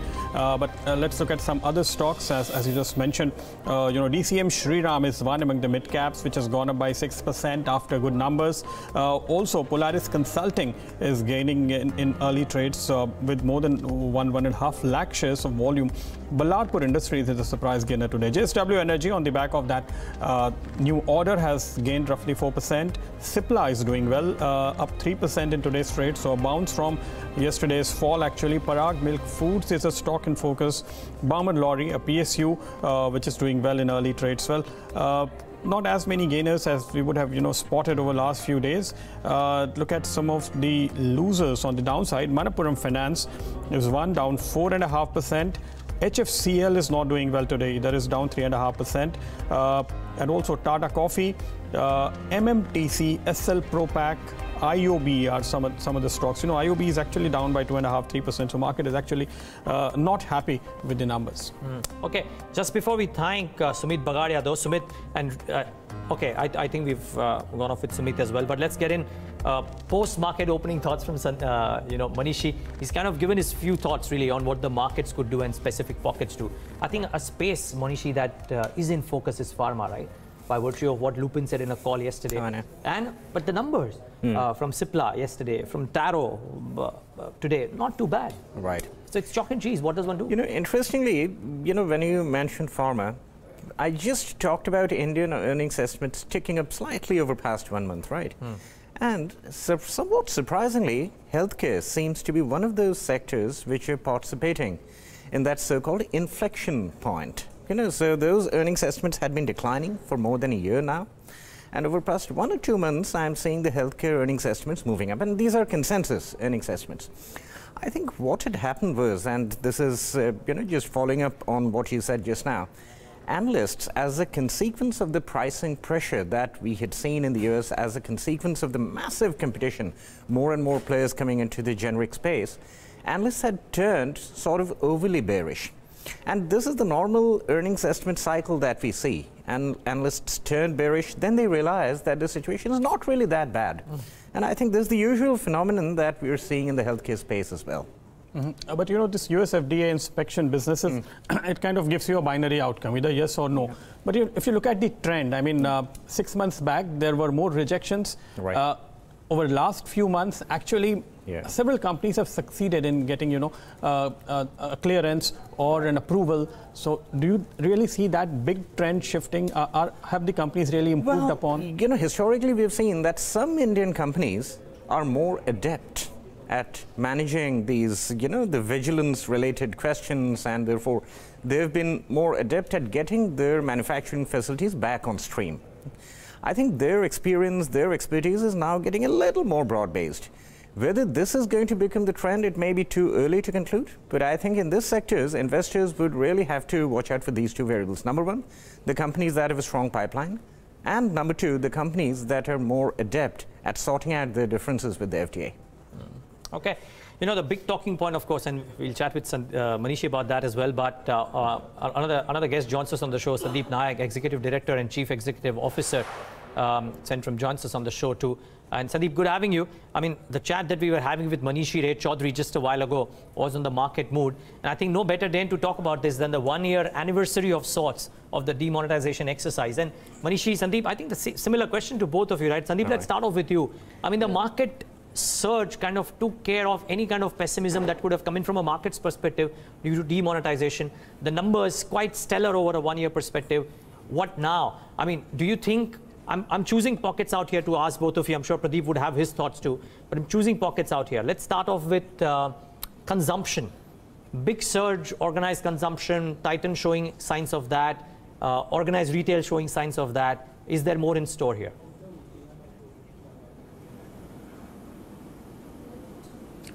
No, certainly. When you look at 1 year back, this day we had the demonetization, and yes, the market initially corrected due to the immediate short-term impacts of demonetization. But 1 year down the line, when you look at it, things have somewhat got back to normal, and the so-called benefits of demonetization, as well as another disruptive reform that came in July this year, GST, those are slowly starting to take shape and show some kind of benefits to the economy. Of course, it is early days yet, but you are seeing, especially the result that we had a couple of days from Titan, jewelry and a watch manufacturer. Really, the benefit of the consumption moving into the organized space, an organized player benefiting from the effect of GST, is something that we got to see. As regards demonetization, obviously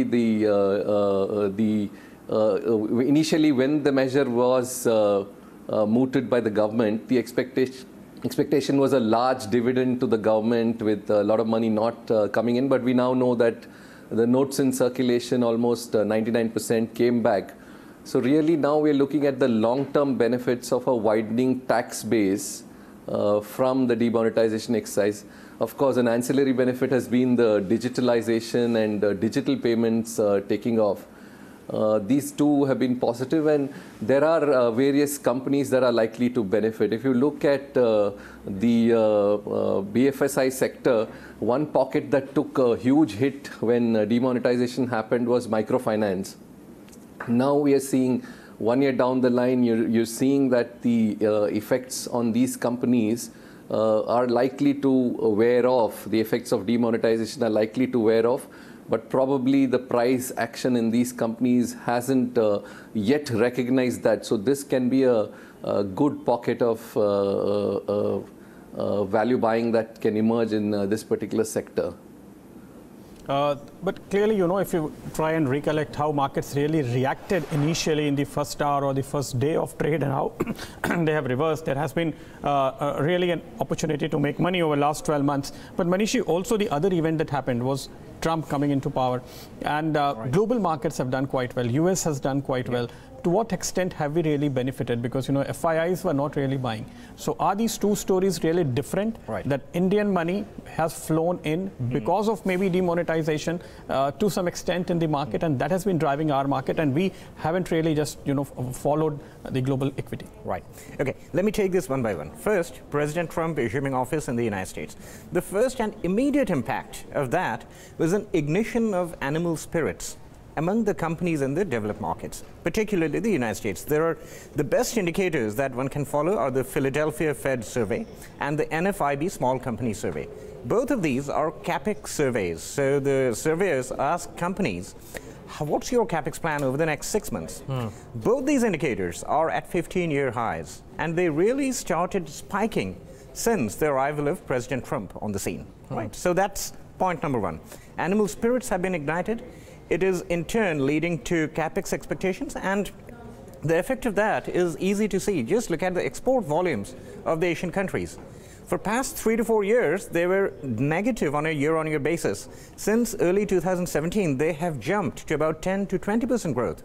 India has not also been an exception. You know, India is not a great exporter in this whole pantheon of companies, but it's currently, I think the export growth is somewhere close to about 5 to 10% or so. So that's point number one. Second, when you talked about the Indian investors, the Indian retail investors replacing the FIIs, I think that was, you know, something I wouldn't call it replacing, but at least, you know, neutralizing in some way and possibly matching up to the FI strength. It was something that was waiting to happen. Think about it simply. 2.4 trillion economy. The household savings rate is about 22%. That's somewhere around $500, $600 billion of household savings. Half of that, usually, nowadays at least, goes into financial assets. That's about $250 to $300 billion into household savings, into financial assets. If 10% of that goes into equities, that's 25 to 30 billion every year into equities. 10% is not an egregious number. Go back to the early 90s, look at the RBI data. Indian retailers routinely used to put 15 to 20% of their financial savings into equities. They got burned by the successive scandals in mid and late 90s, and then they withdrew. That confidence is just about building up again. So we are actually very positive, not just in India but across Asia, about this phenomenon of domestic money coming back into risk assets, and I think this is likely to continue. Well, let's hope it does. By the way, I just want to mark 2 or 3 names before we take in the final thoughts from our experts. Axis Bank is now up 4%. And Cipla has digested yesterday's losses. That one is up about 4% as well. Quite frankly, the action is in the large caps today because the mid-cap end of the market on the BSE 500, the top gainer, one of the top gainers is Polaris, which is but up 6%. So those 12-15% gains are not there in the session today. Bring up those stocks, Axis Bank, Polaris, and some of the others. It really shows that large caps are firmly in focus. Sandeep, my final question to you really. What about banks? What does one do here? Private banks in particular. It's been a chalk and cheese quarter. Asset quality is chalk and cheese too. But valuations, again, at the cost of sounding so repetitive, are chalk and cheese. Some of the stress-facing banks are necessarily on trading at much better valuations. Do investors make money in this pocket?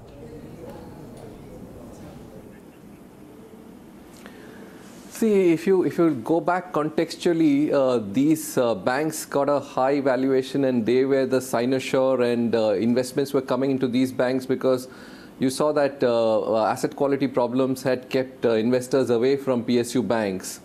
And the choice was really to get into private banks if you had an allocation for BFSI. But 1 year into the action, you're seeing that these are, as you rightly pointed out, these are richly valued. And if an investor is to really look at it from here on, where can I make better returns? That should be the question before an investor. And if you were to look at that, private banks, yes, they can still be part of the portfolio because they'll continue to compound at a rate of 10 to 12% over a period of time. But returns from a short-term perspective, or maybe a 1 to 1.5 year perspective, there exists more value in certain pockets of the BFSI space. One I mentioned already was the microfinance space, which is recovering from the after effects of demonetization. Second is the old private sector banks. The South-based old private sector banks offer a lot of value, and those are still available to you at reasonable price to book value. And those are areas which probably investors can look at in terms of growing their capital from here on. When you've seen a huge rise in private sector banks, the comfort, the risk reward right now in terms of investing them, vis-a-vis that, I would favor getting into old private sector banks and looking at some of the place there. Okay.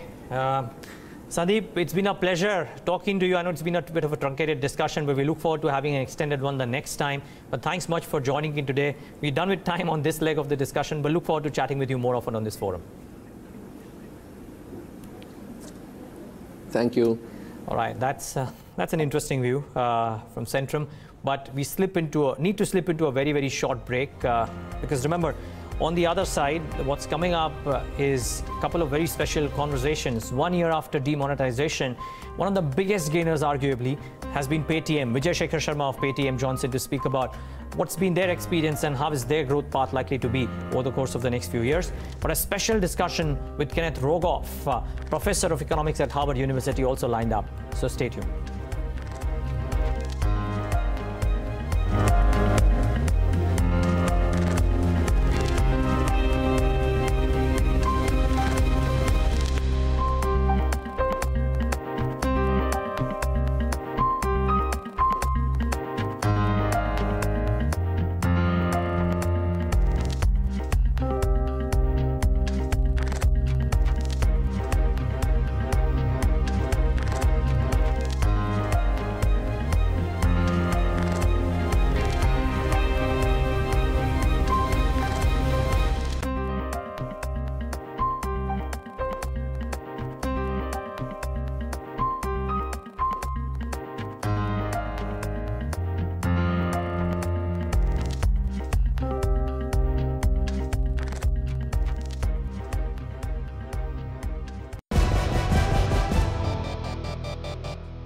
Are we live?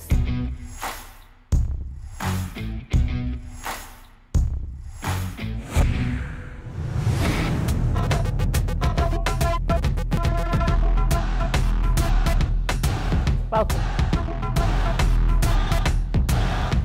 to programming that's insightful, authoritative, and at your fingertips.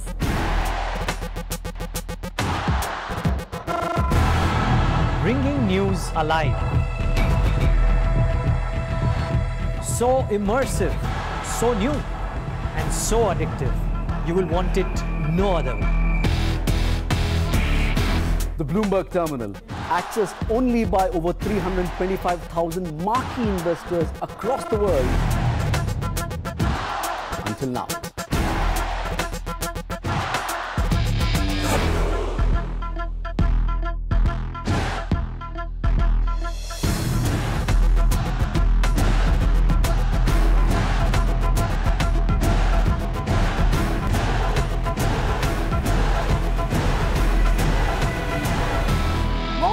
Business news, we're news for business people.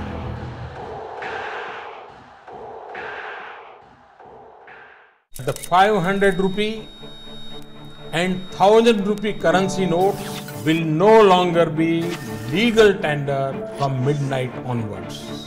On the 8th of November 2016, the Government of India announced that 500 and 1000 rupee notes would be invalidated. Overnight, 86% of the currency in circulation was cancelled. The goal? To deal a financial blow to the black economy. A year later, was it all worth it? Watch the demonetization experiment on the 8th of November with Ira Duggal, only on Bloomberg Quint.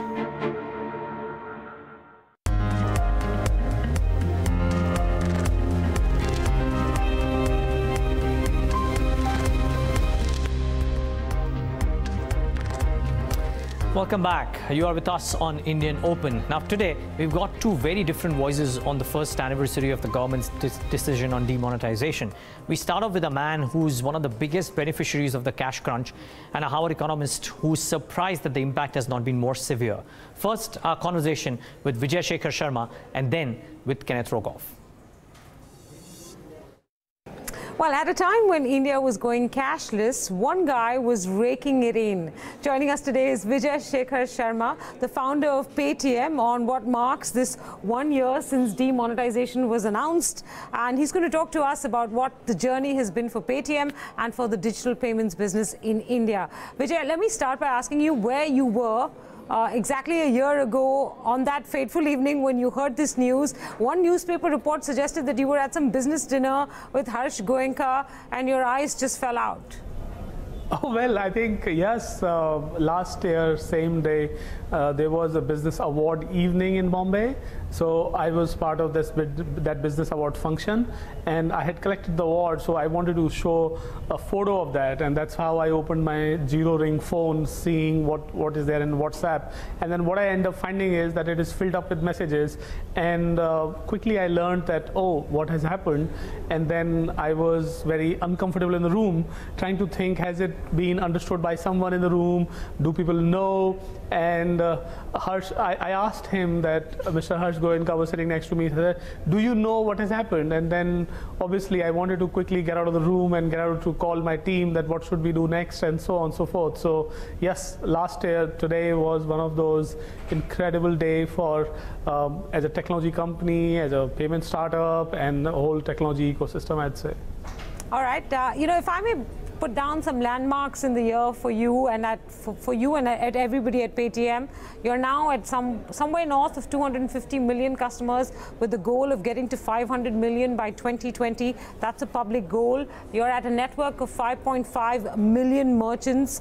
I read somewhere that a year ago you were doing about 1.7 million daily transactions. Today you do between 7.5 to 8 million transactions. And somewhere in the course of all of this, you also morphed into becoming a payments bank, and you outlined certain goals that you intended to achieve as a payments bank. So you said one of the first things, and I remember this in a conversation you did with my colleague Ira, where you said one of the first things was to migrate the Paytm customers to the payments bank and then to start offering them more services.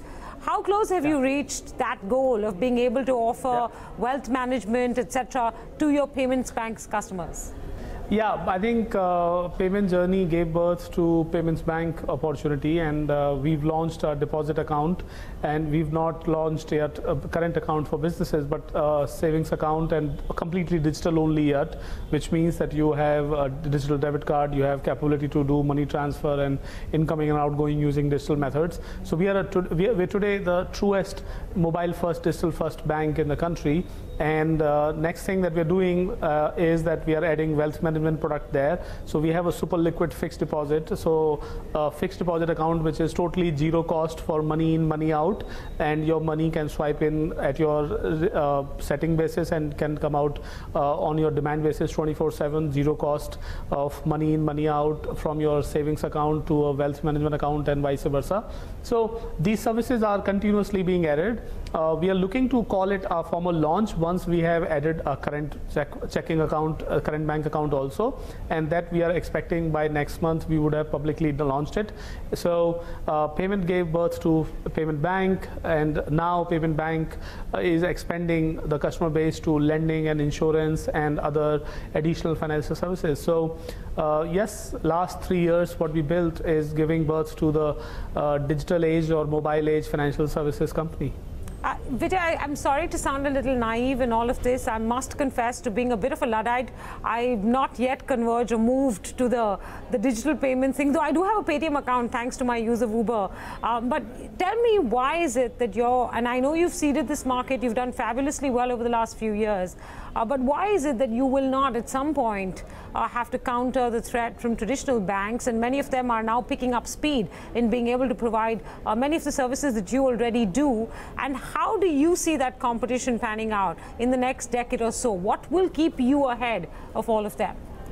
Yeah, I think there is no secret about it that all banking and financial services companies sort of are the first right of refusal on the customer base and the services that we provide, because they either have a relationship or have a product and capability. But I think either due to their business plan obligation or due to their business strategies, they have not reached to the customers who are lower cost, lower value, higher cost, lower value, or in their ecosystem or business sense, it ends up becoming non-optimum customers. But in our technology-first business model and mobile-first business model, even a customer who has 100 rupee to deposit and 100 rupee to take out from ATM ends up making money for us. And it is very easy for us to take care of whole workflow, customer process, and technology systems can allow lower cost base for our banking services to be delivered. So as you are saying, I also believe that traditional banks sort of can do nearly everything that we can do. It is just that we are built up, bottom up, without obligations of cost that they are built up with. And we are also digitally savvy enough and distributed enough that we do not have an obligation of building physical distribution at a scale that as they have. But now looking at other way around, from our side of the world view, I'll say that I've also learned that many banks in the country, or let's say the banking sector of the country, does not necessarily want every customer. Jan Dhan accounts were sort of government obligation on them, so they built up Jan Dhan account ecosystem. But as a Paytm, we would love to take every Jan Dhan account on our bank account, and we can serve them very easily. But you think that this advantage will survive the next couple of years? I get what you're saying about being able to service even the smallest ticket customer without very high overhead costs. But how long do you think? Because financial technology is a space that's constantly changing. This advantage will survive the next 2, 3, 4, 5 years. What will pose the biggest threat to your business model from here on? Yeah, I think no technology is magically good enough for next 3 to 5 years. They're good of 1 year now, 1 year, 2 year, and optimally for 3 years. But like you said it, and like I would say this, the customer's need and optimization of technology will be a continuous process, and the traditional banks sort of have a leg here. They source technologies from third parties. Those third parties build technologies once they are popular or correctly successful, and those successful and correct technologies are built by companies like us who are themselves producing technology. So this is sort of a leg. What we build unless it becomes successful, no third party company will make it. So Paytm's payments instrument, the wallet, the QR code, you can see very clearly all these things came after 2 years lag in traditional banks also. So I think the opportunity for us continuously remains that this 2 or 3 years runway that we have in the business, which we continuously keeping forward, and traditional banks continue to come back later and checkbox that, is our opportunity. Banks are banking product. We are a technology company who learns banking. Banking companies are not the technology companies. That's the difference, and that continues to remain long term. Vijay, there are companies who like to give conservative targets. There are companies who like to give lofty targets and make a big leap to achieve them. Your targets, as I read from one of the newspaper reports, you want to double your users to 500 odd million users. Anti-gravity moon landing. These two are the words that should be recognized with us. We believe that a disproportionate amount of target setting helps team rally around those targets and achieve them. And I think we've been able to be lucky that we've not just achieved those, we've crossed those targets too. And I've been very publicly open about it that we'll be 500 million bank customers who are biometrically verified and confirmed by 2020. So this is not conservative. This is not lofty, really. You presume this is something that is very realistic for you. Yeah, that's right. No way. Okay. I mean, we'll be the largest bank by the customer base in this country. Okay. That's for sure. Okay. That's our ambition. We want to be like a certain percentage of population in the market. Okay, fair call. The other bit of the question is that you have to admit that the move on November 8th gave a big leg up to a company like yours, to the system like yours. You are at a much higher base than what you were at. The growth rates that you've displayed over the last 12 months, or arguably over the last 24 months, how easy will it be to keep pace with those? Because you won't have a benefit of a move like that, like demonetization, and you are at a much higher base than what you used to be at. Yeah, and if I can just add to Neeraj's point, actually all the data suggests, all the data Vijay suggests that many of the gains that were made last year are now sort of equalizing, right? The big sort of bump ups that we saw in digital payments and all of that, they're all reverting to mean in that sense. So really, do you expect to be able to do that kind of insane growth over the next few years? Sorry, just to add to the question. Yeah, I think. I think I agree there that there is no secret about it that people were obligated to use technology and obligated to use mobile-based payment systems in from today onward last year. But at the same point of time, given a choice, they've come back to cash. And what has changed is that this country now knows how and what is mobile payment and how does it work. And this country also knows what are the different technologies that can be used in banking ecosystem. There is no secret about it that leg up to the growth of the mobile payment will no more be now necessarily required from government only, but the businesses like us, businesses and the banks like everybody else have to build business solutions, services, charges and capabilities that incentivize consumers and businesses to use digital. Right now, in some cases, digital ends up becoming inferior as a cost over the cash.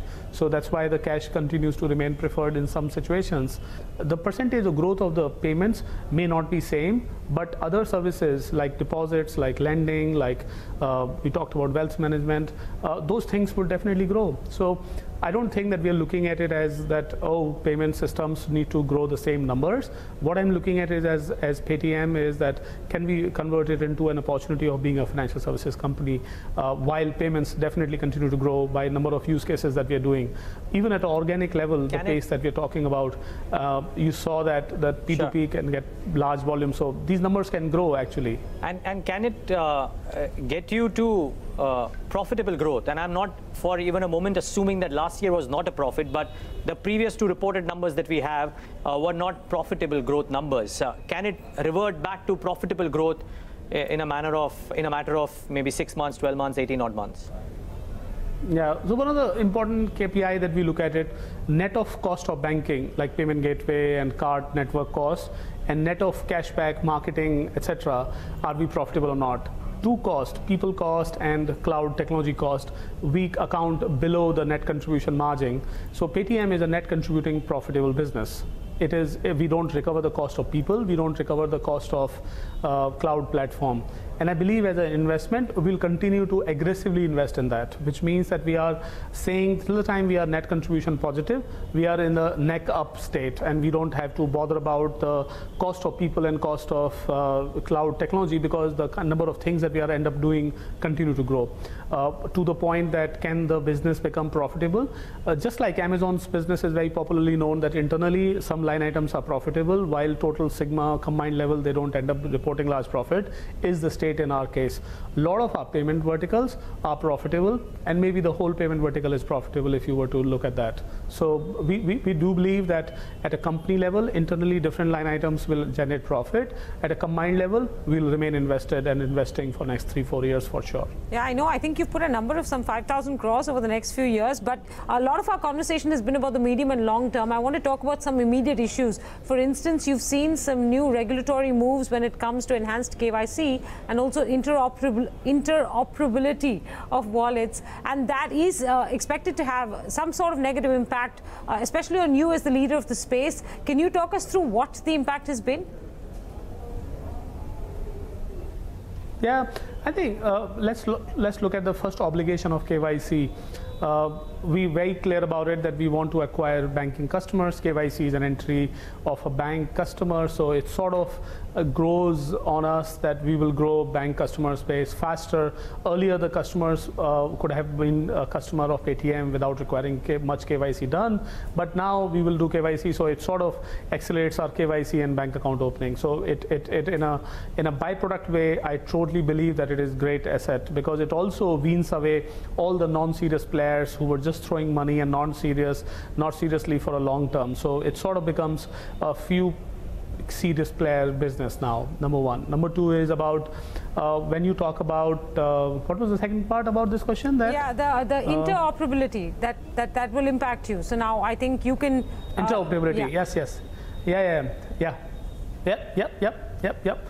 So the interoperability is very clearly, whenever you have interoperability in one service vertical over other, you've always seen that the one where the network effects are better, like let's say in cellular, the better network and better services ended up getting the customers. In payments, the better network and better service is effectively about number of places you are accepted, number of places that you have payment acceptance. And I believe that as Paytm, we have the largest merchant network in the country, many times bigger than any nearby any payment network that you can quote about. So we've been believer, and we've seen that the customers from others are coming towards us, and we totally believe this is how it was supposed to be. So that's why whenever the interoperability question was coming, we were always supportive of it, that customers who have been using other payment instruments should converge towards Paytm side, because it's more useful to keep money in Paytm than any other place. So you're saying that as a leader in the space, you're in fact benefiting from it, because what we hear is that the industry is in fact lobbying against this regulatory move. Yeah, I mean, we totally believe in interoperability and KYC, and we've said and we've proactively communicated that, and our belief is that it sort of brings the customers towards highest use case led product, and that is where we sort of have a good position there. So where are you on the payment bank numbers? It helps industry also because customers are not locked. Yeah, Vijay, where are you on the payment bank numbers? I think you had said that you were going to set up 31 branches, 33 controlling offices, 3,000 access points. How many customers do you have for the payment bank now? Can you give us a sense of what the scale is of the bank?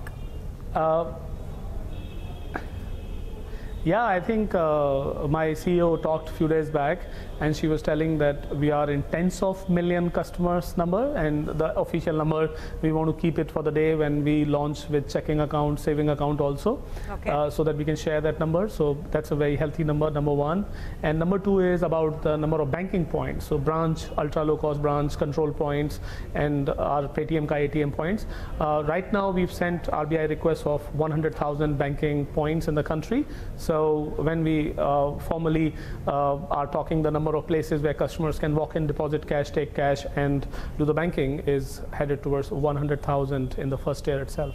Vijay, if I may, the favorite question that almost everybody has for all high growth companies is what about the funding requirements, and how many rounds of fundings and at what valuations would you envisage doing them? I know you can't give specific numbers, but any thoughts thereof?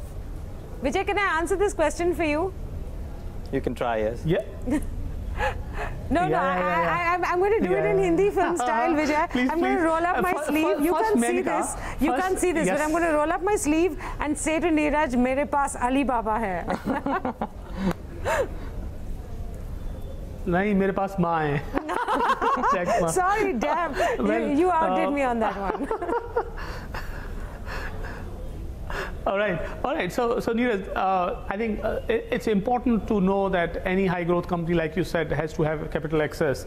I think I'm privileged that SoftBank and Alibaba and any of our shareholders are, first of all, we have few shareholders, and second, we have long-term shareholders and with long-term capital access. I think that is one of the most important aspect of whatever the plan that we're building. So there is no secret about it that we will need more capital. But as of now, when we look at our books and our availability of capital, we're totally well capitalized beyond 2020 also, with the numbers that we're talking, investments and the customer growth. Yeah, that said, after 2020, we talk about after 2020. No, fair call. That's what I wanted to know. No doubts about where you will get the funds from. That's well known. But about when the round of fundings could have happened, but I think you've answered that question as well. Yeah, but I know we want to talk to you about Paytm Mall, but we're going to leave that for another day. Today was all about digital payments. It's been a great year for you. Thank you very much for being here on Bloomberg Quint.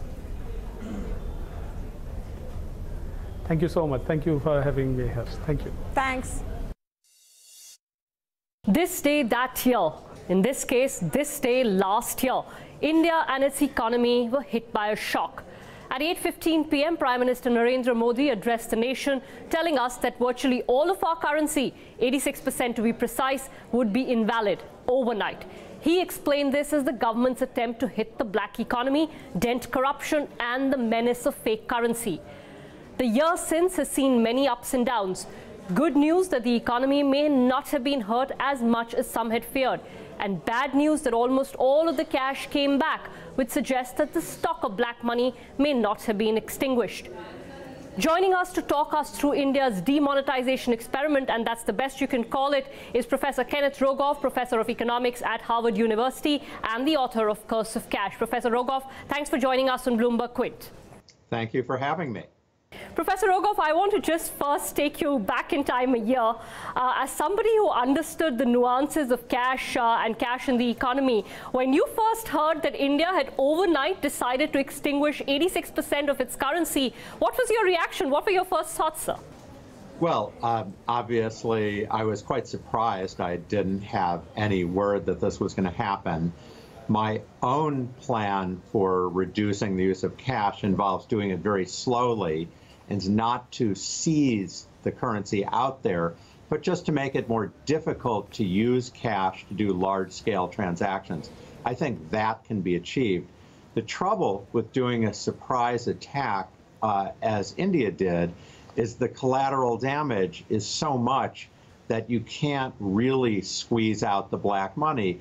You can't, you don't have the time, you don't have the people to try to sort through everything.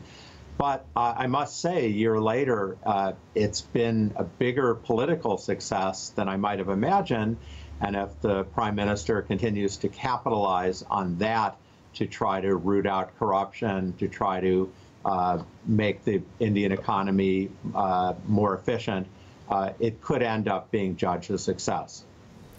Professor Rogoff, as an economist, can you sort of explain to us how this process works through the economy? You have a sudden shock which takes away a large amount of your cash in a cash-driven or a high-cash economy like India. Typically, how would you have expected it to play out through the economy, sir? Well, you would expect that it would hit economic activity because India, although it's moving towards more credit and it's taken some very important steps that the rest of the world hasn't in financial inclusion, in giving ordinary people debit accounts, it's not there yet. So you'd expect economic activity, particularly in the informal economy, to contract a lot. As in the event, the Indian people seem to have been incredibly creative. In fact, it reminds me somewhat of when a similar event happened in the United States in the Great Depression. Franklin Roosevelt, the new president, closed the banks when he was elected in the early 30s. And people didn't have access to cash. They didn't have access to their checking accounts. And yet, the Americans, too, were very creative back then in continuing to do their business. The Indian change was even more dramatic in some ways. And it's really a surprise the damage wasn't much more. Professor Rogoff, before I come to how the economy has responded, so, whatever, few experiments with demonetization we have seen across the world, even in India way back in the 60s, all of them seem to be driven by a very specific purpose or a very specific problem that the economy had. In some cases, it was hyperinflation, for instance, in some of the African nations. In India, one could have argued that there was no pressing need to do something like this. Would you agree with that, sir? Well, I do think there's a very strong case to move India towards an economy where there's more financial inclusion, where credit and debit cards and telephone payments are used more. I think it would help with tax collection, especially with the new gross sales taxes. It would help with reducing crime. It would help with reducing corruption. It's a question of how. I think the lessons from India are that all in all, it should be done more slowly. But it definitely something India needs as much as anyone, but it's very hard to do overnight. This is something that takes a long time, a lot of slow, gradual changes.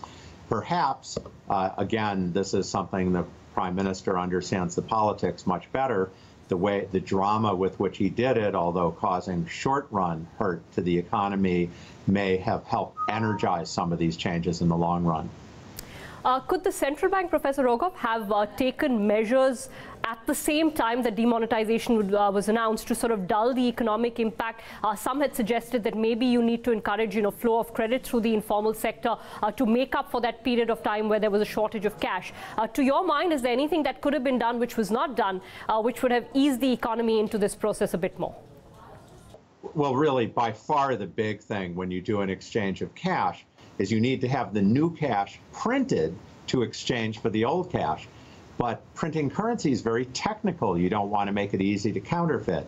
And so they didn't have a big supply, a nearly sufficient supply of cash on hand. That was not the central bank's fault. That was a decision that the government made. They didn't want word to leak out that they were printing money. But the big problem that India experienced in doing it so fast, by far the major problem, was they didn't have new cash printed to replace the old cash. Once that took place, things were a lot calmer. All right, Professor Rogov, perhaps the view on this will continue to evolve as time passes. Thank you so much, Professor Kenneth Rogov, for speaking to Bloomberg Quint. Thank you for having me.